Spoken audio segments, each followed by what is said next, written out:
Hello, everyone, and welcome to our Conscious Health podcast with my co host, David Ortega, who's on this side of my screen. I hope I've gotten you. And today we have this beautiful guest called Amy Lanci, and I'm going to quickly read her bio, and then we're going to get stuck into her story and find out more about who she is. And today's episode is titled, What Story Do You Want to Pass On to the Next Generation? Which I absolutely love. So Amy Lanci is a brand story coach, speaker, founder of Untold Story Enterprises, where she helps purpose-driven entrepreneurs and professionals transform their lived experiences into powerful narratives that heal, connect, and lead in their branding, their marketing, and their published works. She has helped over 100 companies, spoken on over 100 stages, and is the author of 3 books. So find them. They're called Listen Up, The Email Communication Bible, and The Voice Within, each offering a unique lens on expression, clarity, and reclaiming your voice. I absolutely love all of these themes. Tell us a little bit about your journey and how this beautiful passion purpose has been birthed. Oh my gosh. I'm just getting goosebumps thinking about it, because life is not linear, but yet we have to tell a story that way. And so when I look back, as now that, I'm a speaker and consultant and coach, and I deal with words and book publishing, it's really, life has come full circle, because I started off as a speech delay child, and I was hiding underneath tables. I was extremely shy. I was extremely sensitive. So I was also very empathic. And, to go from hiding underneath tables to going through this journey of, learning who I was. At some point, I had emotional eating issues, which led to some health issues. And, at the same time, I found love at this point. I found the man who's now my husband. And so, having to, have that incentive to really work on myself, because I wanted to have a long, beautiful life with him. It was a physical health journey, but it was also an emotional, spiritual journey to understand who I really was. Not that I was just a shy person who, happened to get straight A's later on in life, and then, worked in marine biology, but just that, there was so much more to me, that I was a listener and people loved to share their stories with me. And I love telling stories. I love writing stories. There was always so much more to unpack there. And then that really led me to go into entrepreneurship, and eventually, go into the writing and communication space. Mm-hmm. And I just found that when I went more and more into this journey, that stories have been so important. That was the thing that people were hiring me for, to consult or to provide a done-for-you service, to help write their stories for the stage or on their website. Mm-hmm. And then also there were just people in grocery stores and the airports who were telling me their life story after meeting me for 5 minutes. And then also when I look back, my grandfather really loved telling us stories about his childhood, or just growing up in America after coming from China. It made me so proud to be second generation Chinese American. And my dad's also a storyteller. My mom is too. And my sister is to some extent. We're all kind of storytellers. And what I really love about what I have been doing lately, which is doing a lot more family memoir work with families and individuals who want to gather those stories from the past, is that there's a lot of healing that happens. And so they're able to just kind of see what they do and do not want to pass on to the next generation. And just I've done that for myself and my daughter too. I'm thinking about things that I've wanted to pass on to her, and things that I've not wanted to pass on to her. Such as maybe some things, negative experiences from the past or habits from the past, and then thinking about how do I break this cycle, and then help her through it. So yeah, I just feel like stories allow us to learn things and to see patterns in a way where it just brings it all together. Beautiful. Beautiful. Sorry, that that I just jump in, but I was just lured by this storytelling that you were doing right now, and also reminded me a lot of these cycles that you mentioned that we really, I think this is, well, this is one of the purpose, because I think we have many purposes here, but one of the purposes that we have is that we need to understand these cycles and how to break them, and how Mm-hmm. we can heal these generations, because as we heal one, we heal seven. No, we impact Yes. seven, Yeah. and that's just the biology that nowadays we also know that biologically and epigenetically, that's the impact that we have. If we heal ourselves, if we deplete them of these epigenetic marks, which are bad habits, we Mm-hmm. really clean them to the level that we can impact seven more generations. So Mm-hmm. that would be just amazing if we just have this kind of training, probably, into Mm-hmm. understanding our own stories, and also accepting that we can't change the past, the things that Mm-hmm. the previous generations did, but Yeah. we can understand why they did it, or why Yeah. they acted in that way, because of course the circumstances were completely different in many Yes. cases, and Mm-hmm. we are not here to judge them, but we are here to just witness or try to understand what happened with them, no? And by doing that, I think that we heal such a big part of our own journey, no? Mm-hmm. Oh yeah. Oh yeah. You kind of reminded me about how I shared a story in a presentation recently that David was actually at. How I have had previous generations in my family favor the boys, and that's when you think about it, that's from a cultural perspective. Thinking about the boys who are the ones who are passing on the name and the ones taking care of the elderly parents later on in life. So they were favored, which left a lot of the girls feeling like secondhand.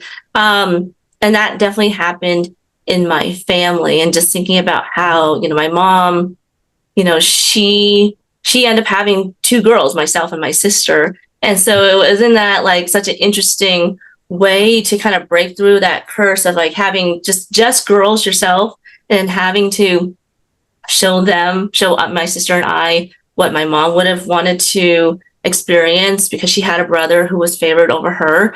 Like that was like, I didn't realize that till I got older, that how much of a gift that was, to be able to have that opportunity to break through that curse. And then to also think about when you're the older generation and you're coming from the mother country, you do have the cultural aspect, and then you have to adjust to a new life in a new world, and having to figure out how do you still have a stronghold in your mother culture while you are integrating yourself in a completely new culture of itself, and trying to make what you have, just figure out what you have in the first place. And so I just kind of imagine previous generations of my family, even though like even though they knew they were going to be in America for the rest of their lives, probably, they were still trying to hold on what they could of the Chinese culture. And so, I think at that point, it's hard to pick and choose what you choose to pass on. I think it wasn't until my mother and my father's generation that like they realized like, oh, I don't have to pass on all of the cultural norms from the Chinese culture. Like I think sometimes we don't understand what we want to pass on and what we don't want to pass on till like a generation later. Yeah, and I so much to unpack there. Like there's so much. Like, yeah, that's beautiful. And I love this conversation because I work a lot with the Akashic records, and I work a lot on the ancestral side Ooh, of, yeah. and looking at why we choose our families, to correct those or to enhance those traits. And we pick them because they are the perfect parents for what we need to experience and the themes that we're here to experience as well, and to Mm-hmm. change. And it's absolutely beautiful because if you look at it from an energetic perspective, how we've come very much like through the age of Piscean age, which is very much a masculine patriarchal age, which is why that was put into place to bring in those foundations. But I mean, the pendulum, I believe, always swings way too far. Right. And now we're focusing on bringing in kind of like that whole divine feminine energy within us as well, where and it's amazing because your mom had 2 girls, I have 2 girls, and we're bringing in this beautiful rising of David has a girl as well. We're all like surrounded by, and I have a girl. And you have a girl. So it's a wonderful world of girls. It's beautiful. But I know definitely that when I was pregnant with my eldest, and I've always been a tomboy, I started to really step into my feminine side. And it's quite interesting because it birthed it in a different way. And I think we're moving into this aspect of really what is that divine feminine, and within whether you're male or female, right? And bringing that nurturing acid side of us, which is absolutely beautiful. But the thing is the genetics, and I love that, purpose. I always say purpose is a windy road. And like David said, one of the purposes we're here to do is to discover who we are in this world by, we place all these conditionings like jackets, and then we start to peel them off and decide, see who are we, revealing who we are underneath. And I love that you've got storytelling, that we're bringing that back in again, because that is important. Because not only is it important to understand where we've come from, but you speak about voice, but the vibrational frequency of listening to your ancestors and telling the story with that emotion and behind it, helps us to understand. And it's absolutely beautiful, because I tell my clients, especially if their parents are close to transitioning, like, record their stories, because that will go on for the generations that are here to come, which is absolutely beautiful. But then you have that anchor. And the other thing that I love about your story is, yes, we cannot change the past, as David said, but we can look at how it worked for us and rewrite our story, because we've chosen it for a reason, because it's marked us, it's made us who we are today, it's made us resilient, it's made us overcome it, it's whatever it's done for us has actually been a complete gift. And I think looking at it as a gift in that sense is incredible, because and it's hard to, and we're making the changes ourselves. And I definitely see my limitations and my gifts within my children as well. So it's like, how do we change that? Right. And how do you change that for your daughter or our daughters? What are your suggestions? What are my suggestions? Well, just to kind of give some context. So I mentioned at the beginning of the story how I was a very empathic, highly sensitive child and high need tables. And so I had noticed that my daughter was also highly empathic, and she wasn't high need tables, but I could tell that ever since she came out of the womb, she's been like clung to me ever since. But she's so much more confident and more social than I ever was at her age. And I think it's because I knew that about myself, and therefore I knew that about her. And so, when I talk about parenting and being around her and how do I nurture her in that way, it's not so much I follow any specific principle like gentle parenting or positive parenting. It's more like I look at, what did I really need as a child when I was upset or when I was reactive? What did I need then? And I give it to her. Like, it's asking me what, it's like I'm able to look at the past as like a recipe book almost, and also as a manual of what to do and what not to do. And I think my parents did the best they could, but they, in my culture, we've emphasized more like action and not so much, affection. And so, wow, I didn't mean to for that alliteration, but yeah, more action and less affection. So that meant that, like, it was more about keep moving forward as opposed to like acknowledging the emotions happening. And I feel like now that I'm a parent, I'm able to help her acknowledge how she's feeling and validate it. And then we're able to talk about how to move forward from here. Yeah, absolutely beautiful. No, I agree with that. Like I've started for me, if I notice a pattern or a conditioning that I didn't realize it was subconscious that became conscious, because my girls are a little bit older now, like 17 and 14, and they're both so different from each other as well. And they tackle things in a different way too, right? So I'm like, oh my God, I've just discovered that I have this pattern, that I've been doing this all my life. Where do you see it in your life? And how do we shift that together as a team? And I'm quite lucky because my mom lives with me. And Portuguese culture is very much the same way, right? So yeah, we have like 3 generations that we're working through, and we're just like, okay. So I've seen it because my mom did it with her sister and her mother, because my grandmother lived with me. So I've been very grateful and very lucky to have that generation as well. So I'm like, how do we shift this? So here's 3 or 4 generations in one place. How do we shift this? Like now, how do we tackle this? Because we all come at it from different angles, but it's like, let's not ingrain this anymore into a system. Let's not continue to enforce these neural pathways, these stories, these limitations. And how do we do it in a more conscious way? And it might not even be the right way, but it's a different way that we're tackling, which will change things anyway.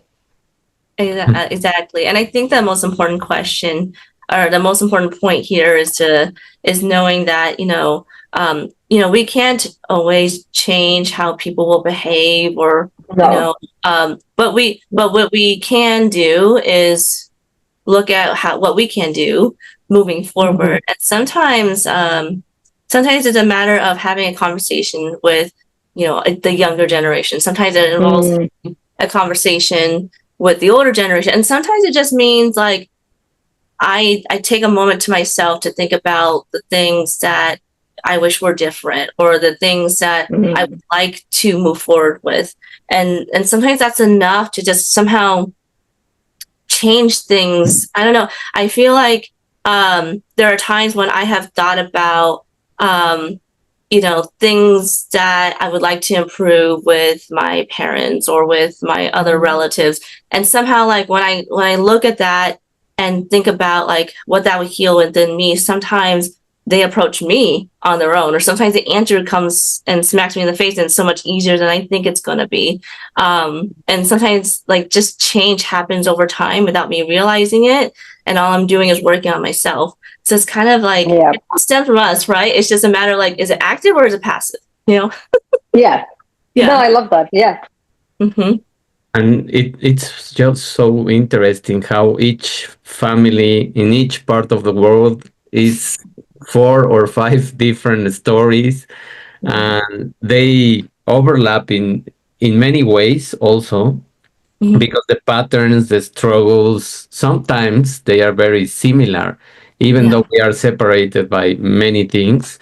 We sometimes realize that the problems that everyone has, we also have it, and we also struggle with these kind of let's say obstacles that life give us to overcome our limitations, as Natasha was saying. And we see it in our children, so like a mirror, that we can't turn away from that.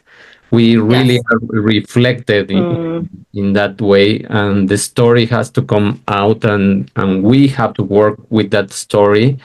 Otherwise, I think what happens is, and I was listening to a Spanish researcher that was talking about how this healing process should begin earlier for everyone, because if we heal children, if we give them these kind of tools that they learn to regulate their own emotions, understand their own emotions, and understand why they feel certain way or react in a certain way, we could really change a lot, because we will be having this subject, let's say, for the elementary school, then high school, and then the other places, and we would be so healthy that we would recognize damage, and we would recognize things, and we would create boundaries much earlier. And we would replicate this model with other people. So, she was explaining why we have so much turmoil or polarization in so many parts of the world.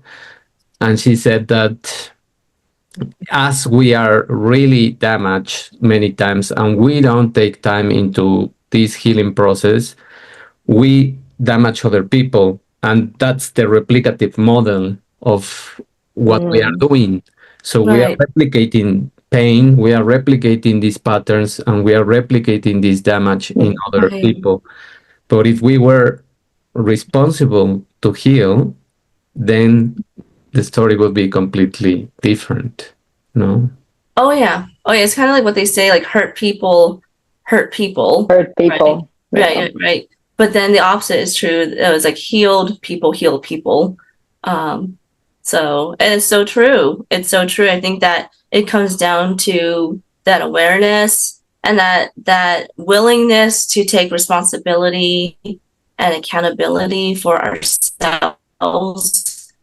I think that, what has helped me is like understanding like how much, I don't say I'm in control, because it's not about control. It's about how much choice I have when it comes to what I do from here to move forward.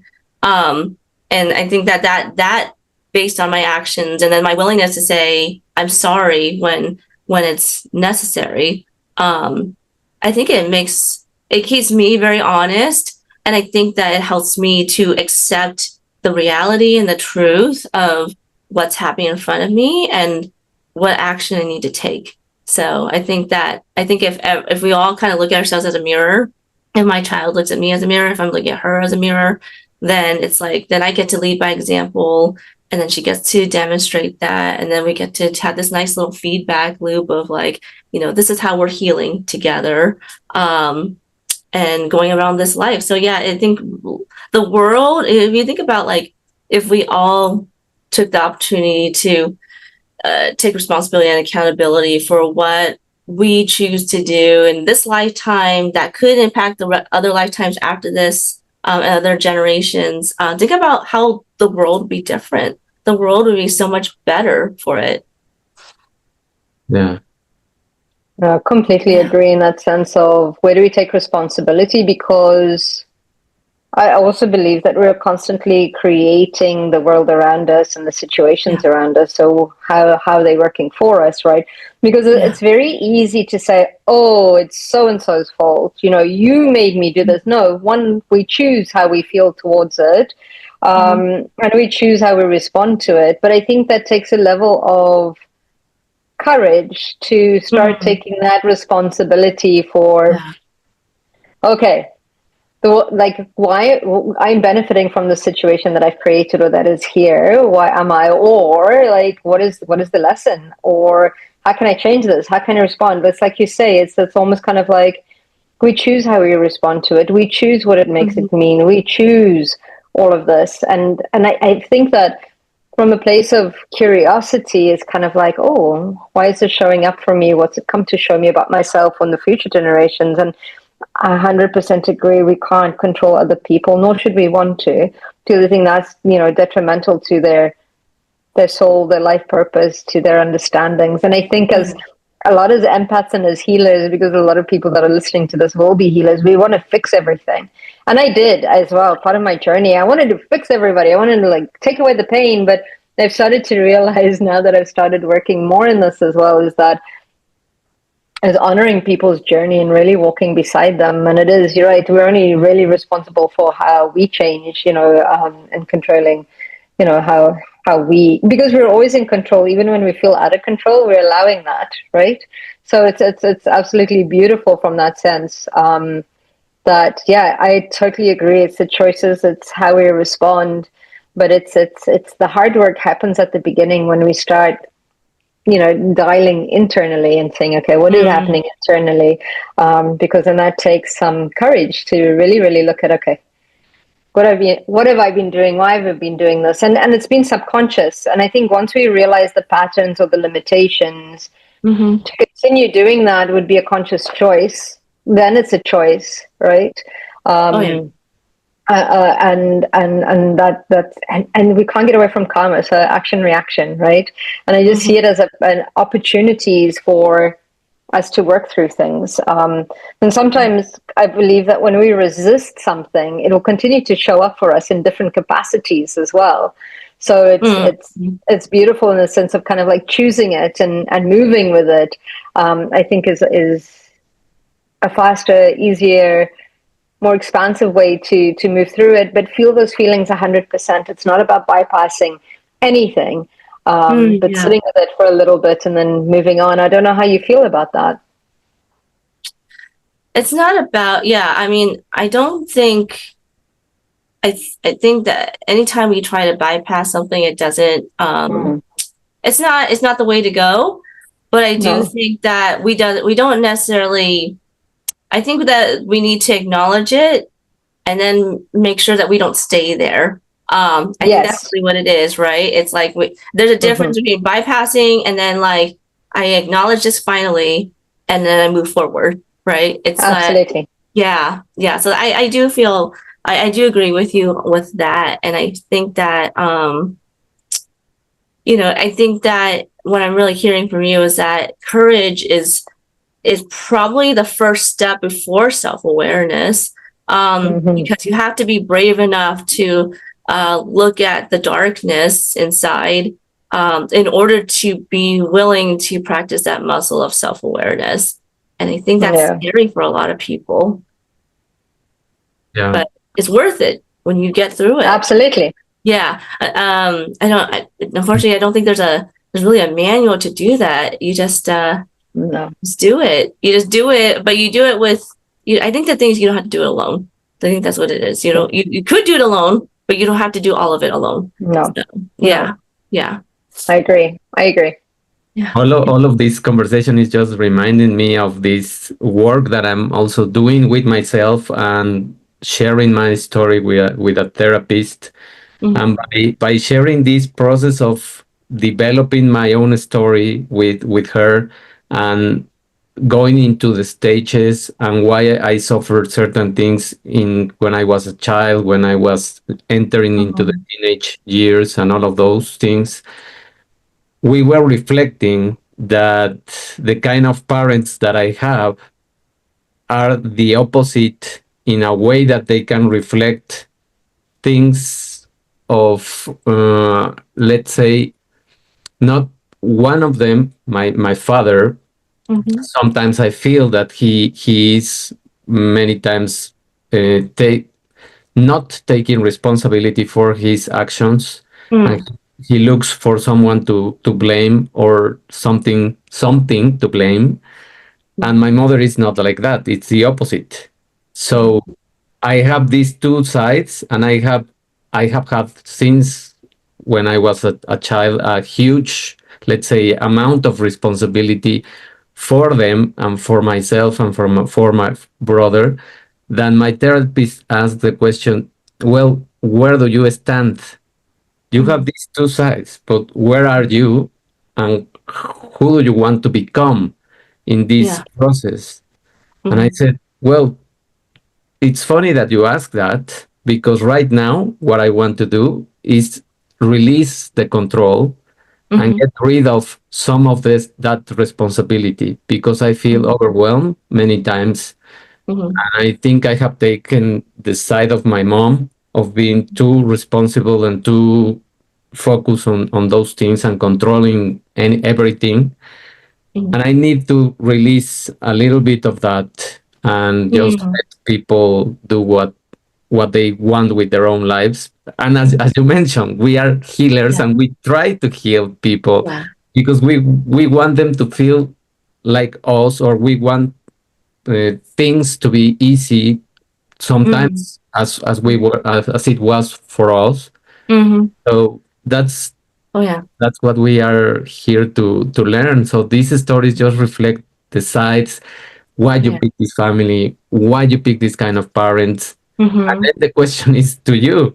So where are you? No? Oh yeah. And I think that I think about the healers, right, in ourselves. And also I think that when you take the courage and self-awareness to look at our own story, we realize that at least for me, I realized there are healers in my family too. I've seen how they've had an extremely hard life, because they thought they could fix everyone, they could save everyone, and I take the opportunity to learn from watching them. And I also like take responsibility for just what can I do to set boundaries for my own sanity, but then also just like also answer that call of like helping the higher good. It's a balance, right? It's a really big balance of like figuring out, when what do I need to do for myself versus how can I help others in the situation, or just help others in general. I think about my mom, who she is such a giving person, and I think about how it's been hard sometimes, because I know that she's tried to help so many people, and there were people in the family who didn't appreciate it, and I know that she lives with that too today, and I do my best. I do my best as her daughter to let her know like how much we appreciate her.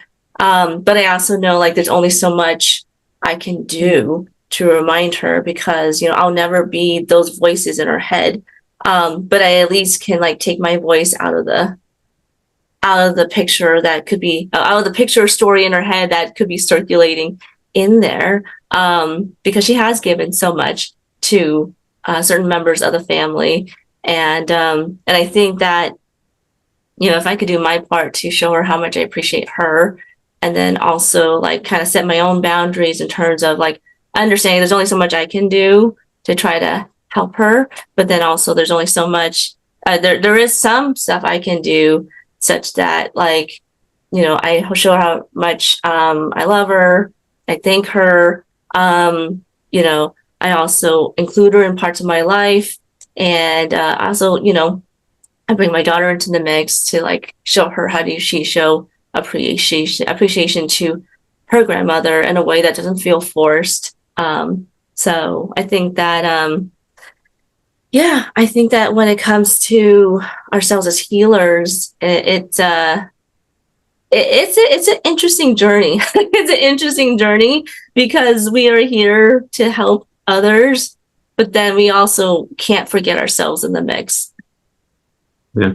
Yeah. I think that's the two sides of the coin, right? Is kind of like, so sometimes by focusing on others, we totally end up ignoring ourselves, because sometimes it's hard to look at ourselves as well. I noticed that with a lot of my clients during COVID, where they weren't able to, especially those that were busy constantly doing this, that and the next thing, and driving kids and helping this one and helping that one, that they were stuck with just themselves. And that was quite a scary place to look internally, right? And it's kind of like there's nowhere else to go but to sit with you, kind of a thing. And I think that's why it's such a good, like these these silent retreats, or these places where you can just go and sit and journal and really, really, unplug from everything else is absolutely important.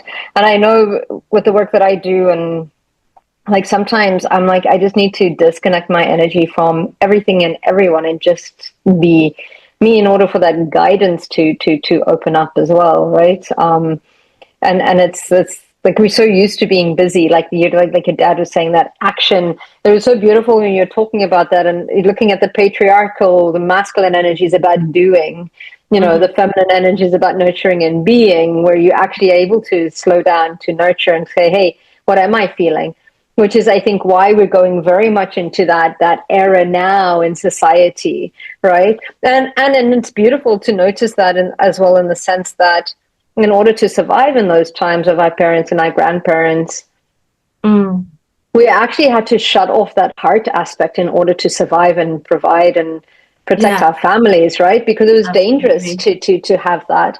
So now I think we spend a whole generation of undoing that, in a sense of not undoing that. It's the looking at it and healing it and expressing it and releasing it, because I also do a lot of somatic work as well, because it gets, the body keeps the score, right? And we pass that on. So it's almost kind of like looking at it from that perspective, going, okay, I can heal it now. I can change the pattern for the generations to come. I can release it.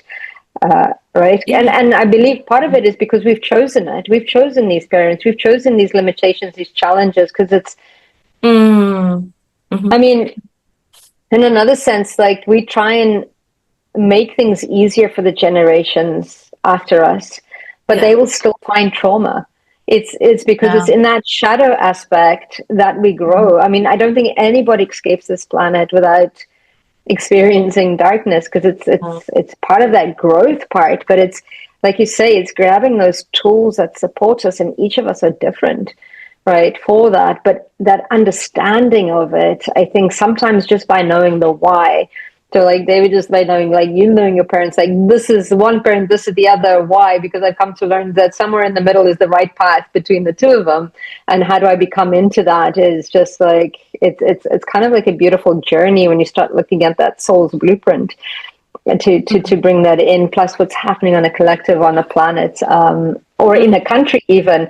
So you're talking also, oh God, there's so much that I can unpack. I think we're going to need a few of these sessions. Like, it's beautiful in the sense that, like, you're talking about being, Chinese American, and that in itself, those frequencies, it's like looking at how do we celebrate that? What does it mean, to bring in that knowledge, that ancient knowledge and wisdom, and medicine into, a very, very new world, which is a state where anything is possible. And you hold those two frequencies, and how do you merge them and, expand them into this, like, I have this ancient knowledge and wisdom that I carry for generations, and now I'm in the land of all possibilities. Like, how do I merge these two, and expansive and express them, which you're on stage and you're helping hundreds of people with things like that. So that purpose starts to kind of like fall into place, which is beautiful to witness. When you were talking about the two frequencies, you suddenly made me think about my grandmother's juk, which is, a lot of people know it as konji, but we call it juk in my family, because in our dialect is juk. And my grandmother would put things like ginkgo nuts and like goji berries and like a variety of different like things in there that I just ate because she cooked it and she gave it to me. And then it wasn't until as she got older and I got older that I realized, like, oh, she was actually putting medicine into our into our food. I didn't even realize it. And that's because and I think it's because of that. That's why she's still alive. She's 96, and she has had a couple of smaller health issues, but all things considering, she's healthier than some other relatives who are like 20 years younger than her. And it's like, dang, this woman just keeps going. Like, it's like it's just and it's like that ancient knowledge of just like bringing it in from the mother country and then putting it in like a normal everyday food, and realizing later, like, oh, that was really powerful. I had no idea she was doing that for us. And then my mother also was doing the same thing, because she didn't even think about it was medicinal herbs. She was just thinking like, oh, that's what my mom, my grandmother, her mother, was putting into her juk also. So it's just like, it is that interesting mix of bringing in the ancient wisdom, but then like somehow figuring out how to make this American life. It was and it looks different for every person in the family. But yeah, it's just I think that it makes such an interesting story later on, because I'm sure that like some people just don't put anything in their juk, and then here like my family's like, ooh, okay, we'll put this ginkgo nut in. Like I had no idea goji berries was something that people put into smoothie bowls or whatever. I just saw it in my juk. Like I didn't even know it was a sweet thing. It just kind of added to the savory flavor, like the savoriness of everything that was in there. And it's just so interesting how like, I tell people like, I saw this in soups. I did not see this as like a cold food for the longest time. I never saw it as a super food. It was just there. So I just think I think that's the difference between like passing something on as ancient knowledge versus something that's trendy. Because it was a way of preserving what we learned, what my grandmother and other people have learned, and also just being in the diaspora, where like in downtown LA and Chinatown, like just there were some established Chinese herbalists that did come over. And so that did help a lot to like still have someone to go to that knew this ancient knowledge too. So it's just really, it's really fascinating to me to just kind of see what people's stories are when they had to go from one country to another and what they had to do and what is still alive today. And you're right, it's about celebrating what that is. Because I know there's a lot of every family has dysfunction and trauma and negative experiences of some kind. Like no family is no family has a blank slate. If someone says that, I'm like, you are the biggest liar ever, because every family, despite how close they are, has had something happen in the past, right? At least, or several things, most likely. But I think that like what I have found is with working with my own family and also my clients with their family memoirs is that, you know, if they have that space to just tell it like it is, they're more open to seeing what there is to celebrate, as opposed to, I gotta live through the pain again. It's like, no, I'm not asking you to live through the pain. I'm not asking you to live through the pain. I'm just asking you to, you know, say it like it is right now. We have that safe space with me, and then we can figure out what you want to add to the memoir. What do you want to add to this story? How do you want people to remember your family by, you know? And it's easier to get to that point of celebration than to like be like, oh, just pretend this bad thing never happened. It's like, well, no. We can acknowledge that this happened, but just in the space between us, we don't have to put that in the story if you don't want to. You can still mention it if you want to, but I'm going to leave that choice to you. And I think that when I give them that little bridge, it's easier for them to cross it to the other side to find that point of celebration. So. Well, it's just so complicated to share those painful moments, and many times people feel vulnerable. Yeah. And I think that's what is coming now in these frequencies that we are talking about. I think the frequency that we see many times in these social platforms is showing up that your life is perfect. I think more now is shifting into a reality check, and people are just sharing more and more what is really happening with them, and the struggles, because they connect more with people, and they don't just show up as fake, because as you mentioned, anyone that says that doesn't have any emotional trauma, it's just a liar, because we all have these kind of things. The other thing that can happen is that you hide it so well that, and you want to show up as a healthier version of you. That's not real, and that's just let's say building up the toxicity inside of, because you are repressing still that shadow part of you that needs to come up to the light until you heal. No. Oh my gosh, I can like just write a whole book about that. How, you know, just to pretend something isn't there, it doesn't mean it's not there. And it's just gonna, and you know what it is that the more it goes unaddressed, the worse it gets. It's gonna show up in some other way. It won't seem like it's related, but it is. It's gonna be some kind of habit, some kind of addiction, or some kind of reaction to some kind of trigger that people are gonna just have no idea what to do with.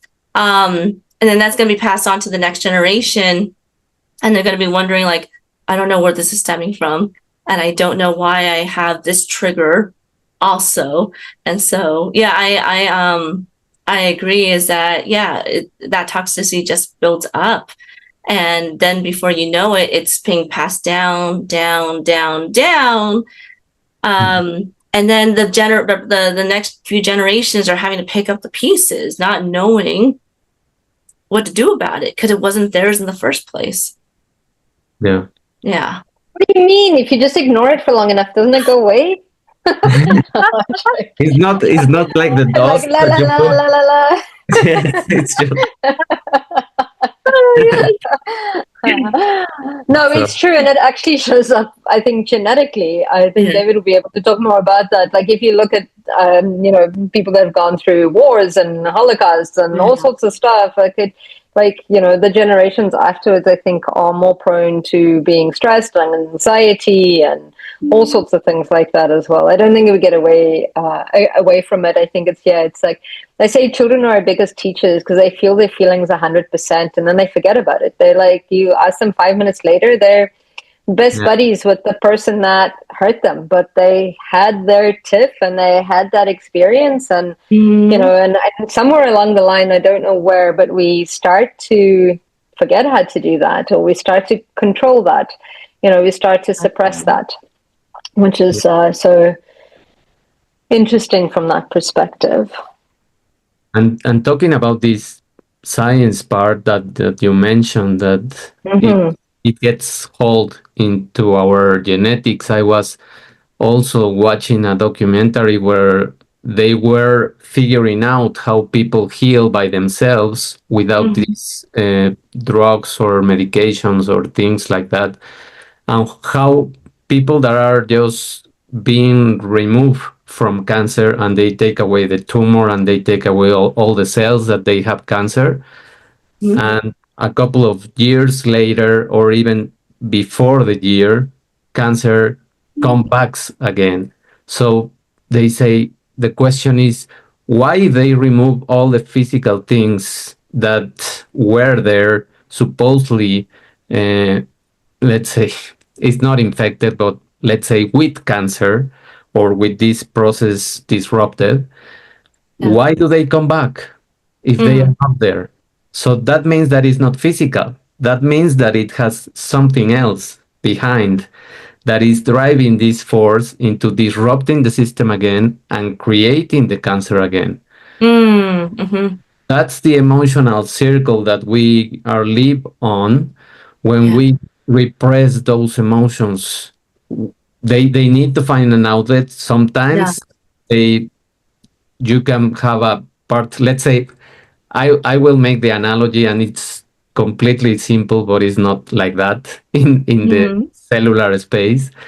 But if you have a fruit and Mhm. part of the fruit has been ripped so much that Mhm. it has a fungus or it has something there, and you just remove the part and eat the whole fruit, Mhm. nothing will happen. Mhm. But if you leave this fruit with the rib part and the fungi and Yeah. everything, Yeah. in a matter of one day or less than one day, the Mhm. complete fruit is going to be, let's say, infected with this fungi Yeah. in all the Mm-hmm. parts. Mhm. Mhm. That's what happens inside of us. Mm. We Mhm. leave one part that is not healed, Mhm. it tends to keep replicating Mm. Mhm. disruption. Yeah. Mm-hmm. Isn't that like I know we've been talking about girls a lot, but isn't that like when a female embryo is inside their mother, they have the egg inside of them that would someday be the grandchild, right? Like when I was in my mother's womb, the egg that was inside of me at the time will have experienced my mother's experiences, and that is my daughter today. So it's so fascinating how yeah, just even that can impact two generations at once. And I think, David, correct me if I'm wrong, because I think I read a study, this was a long time ago, and I don't remember which study it was, that they found through records that women who were pregnant during wartime and they gave birth to babies who were skinnier, like I think later on, those babies end up having more metabolic issues moving forward in life versus like a a pregnant woman who lived during a time when it was prosperous and it was a peaceful time, and she would have a baby and that baby would generally have like an easier an easier life in terms of like health. And I think that it was the difference between like the wartime baby would have more like a scarcity mindset of like trying to always make sure there was always food on the table versus like the baby that was more creative and because their mother happened to be pregnant during a time of peace. And I need to go find that study again, but I think that there was like some kind of assessment, some kind of evaluation when they looked at just birth weights of babies and mothers during the different times they were pregnant. And I think that's the epigenetics of how we can be impacted. But when we look at generational perspective, it's like, well, you know, if my grandmother when she came on a boat from China, you know, like I felt, you know, I probably got that impact in some way genetically, like, you know, in my life. I don't know how that shows up, but I'm sure it shows up in some way. It's fascinating. It's also, you know, really upsetting when I think about some stuff that previous generations had to endure, but it's also like very empowering too to move forward. So I love your metaphor about the fruit and, you know, not cutting out or not cutting out the fungus, because that's really what we're doing. We're kind of removing the thing we don't need to pass on. So that way, you know, we can all have more abundance and a bountiful harvest later on. Yeah. And it is true that study happened, and that study was investigated, and I think that's one of the first studies that show up these epigenetic phenomena that show up in the metabolism of years later, and like 3 or 4 generations later. They started to figure out what happened with this kind of children that were now having problems of obesity, diabetes, and all of these things. And they say, why, if they were coming from these generations that were supposedly healthier, because they were skinny, but skinny doesn't mean you are healthy. That's a fiction tale. So that's what we are understanding now, that is beyond the physicality that these processes happen. So it's absolutely. Amy, I was wondering if we could switch gears, because I also have a marketing background, and I from an Akashics perspective, I also look at, I mean, you are your brand, but that's something you mentioned in, you know, translating this all into branding and marketing. How do you do that? Some of it is getting a better understanding of your expert authority on a personal level. And then some of it is also figuring out how do you find the words to translate the expert authority to your target audience. So for instance, you know, it's not enough to take my resume and put it into a paragraph format. You know, it's one thing to kind of turn some heads and show that I'm credible, but to show the target audience, you know, that you truly understand the problem is like when you can tell the story in a way that they see themselves in it. And then also you're using language that they're saying to themselves in the closet. Like, you know, for instance, if let's say I had a client that helped women to lose weight, right? Like, let's say that was my client and they had gone through their own weight loss journey on their own. It's not enough for them. I mean, they can just say, you know, I lost this amount of weight in this amount of time. But they would then sound like everyone else. But if they were to kind of go back in their story to think about, you know, when they had a sensitive moment where, you know, something happened and they went to emotionally eat, or when they would hide their snacks in the closet or whatever, like, you know, when they think about the thoughts they had in their heads, what they were saying to themselves when they were, you know, every time they looked past the mirror, when they put those quotes in from their mind, what they said in the past into their story, it makes it so much more relatable and easier for their audience to connect, because their audience is like, oh my gosh, I said the exact same thing, you know, or I did the exact same thing, or this person understands us in a way that, you know, other people don't. And so, yeah, it's really just about getting the client to understand, you know, why they're the expert in all of this, to show in their story what led them up to this journey, and then to also like say that in the audience's words. Like that's how I translate all of it into branding and marketing. Beautiful. Thank you. Thank you. Thank you. Yeah, it's just about it's you know what it is. It's just about empathy on a deeper level brought to the marketing space. That's really what it is. Yeah, that's really what it is, and it's about embracing the best. Yeah, and again, it's translating and getting to know who you are and what your limitations are and what you faced and the courage it took to face it and how you overcame it and the discipline to do it. So yeah, no, I absolutely love that for sure. Absolutely, yeah. And then that's why I tell people, you know, I went from speech delay to now I'm speaking and I'm consulting, which is like the opposite of what you would expect, but it just kind of gives people a little snippet of just the journey I had to go on to get here.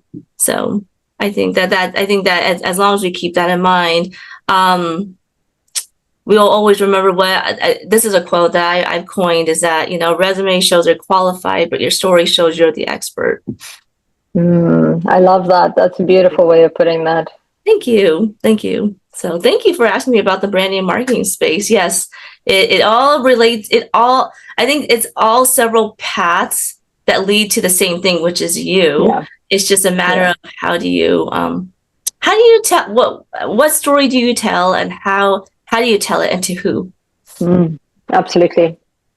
Thank you, Amy. And to wrap up this whole information, and of course we need a second episode, a second part of the. Gosh, I would love that. Yes. So that we can talk deeper into these kind of stories, and probably you can share, without names and without things, just the pieces of stories that you have helped to assemble in your clients.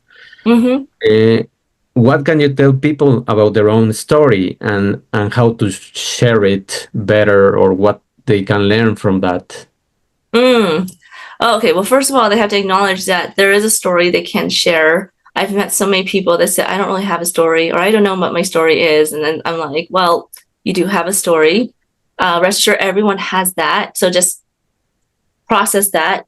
And then the other part of it is that, you know, when they are looking at their story, first it's about them having to like figure out, like, look at all the pieces on the table. I think it's very tempting to put your story into a formula that works for other people. But then, you know, if you're trying to put something into a formula before you see everything, you end up cherry picking without realizing it. And then you're cherry picking your entire story, and then you have something that doesn't feel right. So I say, like, look at all the different pieces and ask yourself some questions that may seem unrelated, but they actually are. Like one time a friend asked me, Amy, what did you want to be when you grew up, when you were a child? And that was such a profound question, because my answer to her was, I wanted to be an archaeologist, and I wanted to be a screenwriter. And so here I am excavating people's stories. So it's just like, it was probably one of the most insightful moments of my life when she asked me that. And it's such a simple question, because if we can like look at, you know, just something like, what did we want to do when we were kids? Like, and how does that relate to us now? Like, that's amazing. So when you think about those kind of questions and asking yourself like that will help you find a puzzle piece to put into your story. And I think that to be able to look at the recurring themes and how everything connects together, I think that's the biggest thing. And then from there, once you've done all that, then you can work on delivery, which is all about like, you know, having the beginning, middle, and end, which is the more linear aspect of talking about your story to people. But I tell people, hold off on that until you put everything on the table, because you're going to miss something that you would have otherwise passed up. It's like seeing a movie for the second or third time. You're going to notice that there were little hints here and there that something was going to happen before it actually did. So I think that, you know, we all need to look at our story as like a movie we need to see 5, 6, 7, 8, 9, 10 times when we're ready to see it. Yeah. Thank you. Thank you, Amy, and thank you everyone for listening. Of course, we encourage your questions, and of course, if you want to share your story or if you think you don't have a story, contact Amy. Where can people find you, Amy? By the They way, can go to my website, untoldstory.enterprises.com. Just one story, untoldstory.enterprises.com, or they can email me at amy@untoldstory.enterprises.com. perfect. We will also link Beautiful. the episode. Yes. Thank you so much. Thank you. Thank you. What a beautiful conversation. Thank you. Thank you. Bye. Bye. Bye, everybody.